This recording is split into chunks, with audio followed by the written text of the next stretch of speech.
Hello everybody, it's Roddy and Matthew at the Good Hey Spirits folks. Company. Yes, hello folks. We're both at Good Spirits. And apparently he's going to interrupt me the whole time. Well, I think because we had it was our 14th birthday yesterday, just to date this video, we had a wee party for staff last night, so we're all full of the joys of spring. Weary is the technical term. But we're here this afternoon talking about the whiskies that we had on Friday and Saturday on our 14th birthday tastings. So 6 very fine drams, starting with a 29-year-old blend, the St Bridget's Kirk from Lady of the Glen, which when we tasted this, our response to it was this is proper old school whiskey. It's got that kind of foust. Yeah, the dunnage is another way that you would characterise it. But it's at 44% roughly. It's a eminently quaffable, mouth-filling, flavoursome, proper old blended whiskey. So that was dram number 1. Yeah, fuller bodied than you'd expect, and just a delight. A delight. Dram number 2 was this Macphail Bunnahabhain from 2007. This is a 17-year-old matured in refill sherry. So the sherry doesn't play a huge role at all, but it's just lovely, fruity whiskey. Just shows the qualities that we love of Bunnahabhain. I think Bunna in sherry casks.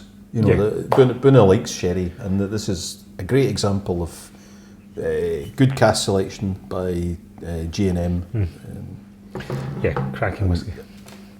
At 56.2% as well, like another eminently drinkable dram, just sweet as. I don't think we've had a birthday tasting without a Bunnahabhain in a while. So no, it is a whiskey that we're. I mean, who isn't? It's one of the giants of Scotch. I think it's one of the. It is. I'd call it one of the Grand Cru distilleries. Moving on, we had Blind Summit Glentauchers 17-year-old. So Blind Summit is a fairly new Edinburgh indie bottler. It's one of the chaps is an ex-Oddbins colleague of ours, so we're very pleased to be dealing with Blind Summit. This whiskey has been finished in a Barbados rum cask, which gave it quite a lift. It did, and the rum was Foursquare, and I think you get some of that kind of.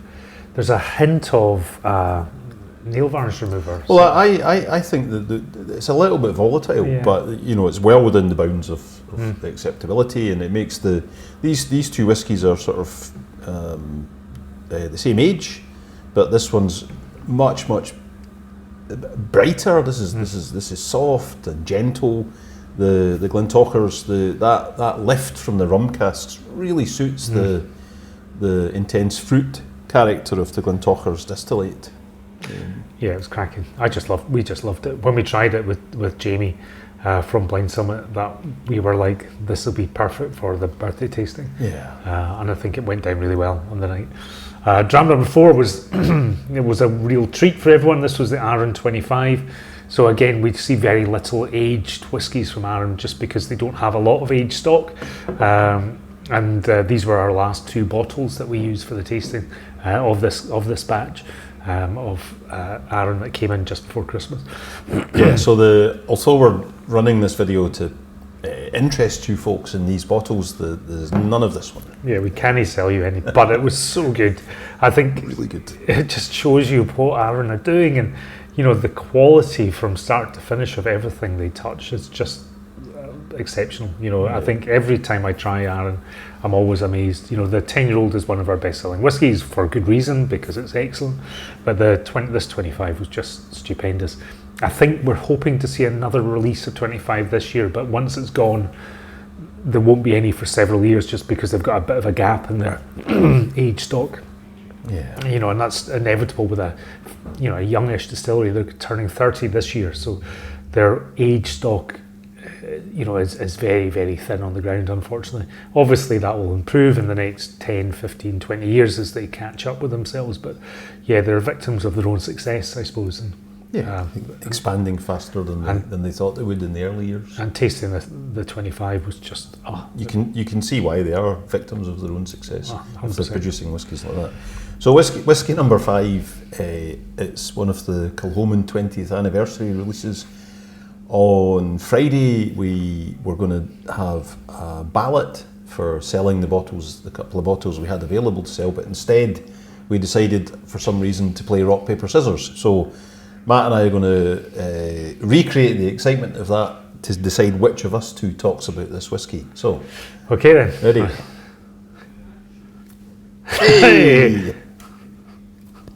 Hey! Ah, rats.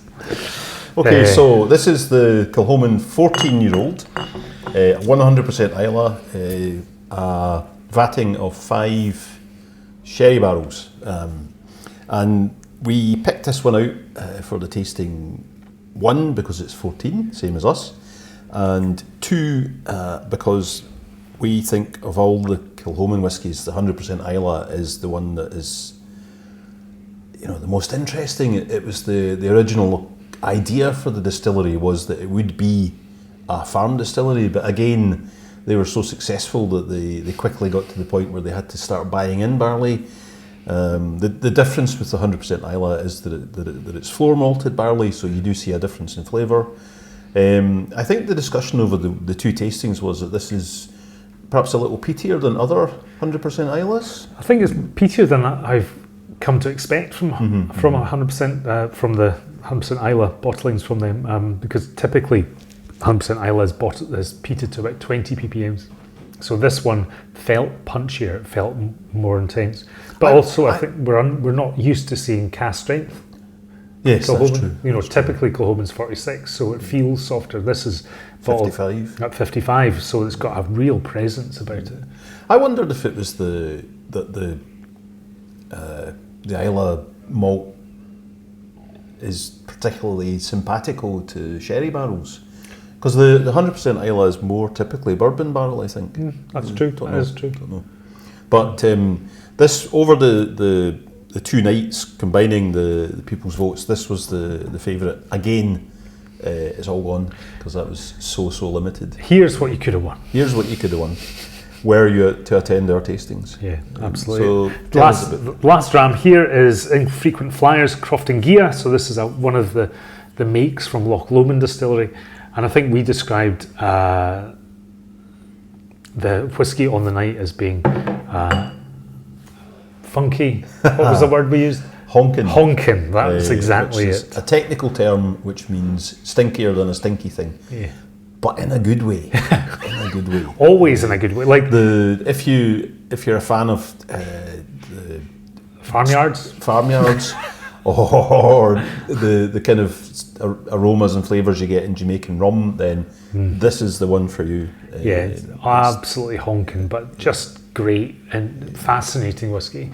Just that it was a joy really to share it. It did divide the room, obviously. Oh yeah, absolutely, yeah. It's definitely not for everybody, but it's a fascinating whiskey, and if you do like that kind of thing, then this is à point. Yeah, very good. So Matt had said, this is what you could have won, but you'll see that there is still liquid in these bottles.